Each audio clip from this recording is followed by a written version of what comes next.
Alam niyo po ba, kung tatanungin niyo ako, ano po yung mga isa sa mga gusto kong sinusuot?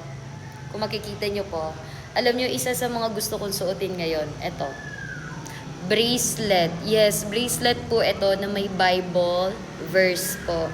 Ayan. So, ito, Philippians 4:13, I can do all things through Christ who strengthens me. One of my favorites Bible verse. Kasi nga, dun sa nabasa ko, dun sa Atomic Habits, kung aware din kayo doon, sabi nga, kapag gusto mong gawin yung isang bagay na yon or tinatry mo pa lang siyang gawing habit, gusto mong itry, kailangan malapit siya sa'yo or lagi mo siyang nakikita or nakadikit sa'yo. Tulad nga nitong bracelet na ito.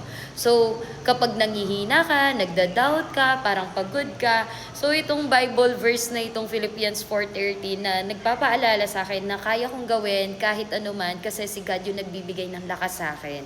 So, hindi lang naman isang Bible verse yung meron itong bracelet na ito.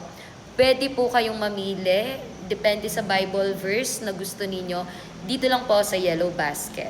So yun, perfect siyang pang-gift sa mga love natin, sa mga taong malalapit sa atin, sa mga disciple natin, di ba? Ang ganda. Kasi nagre-remind na we love them by sharing the gospel of God.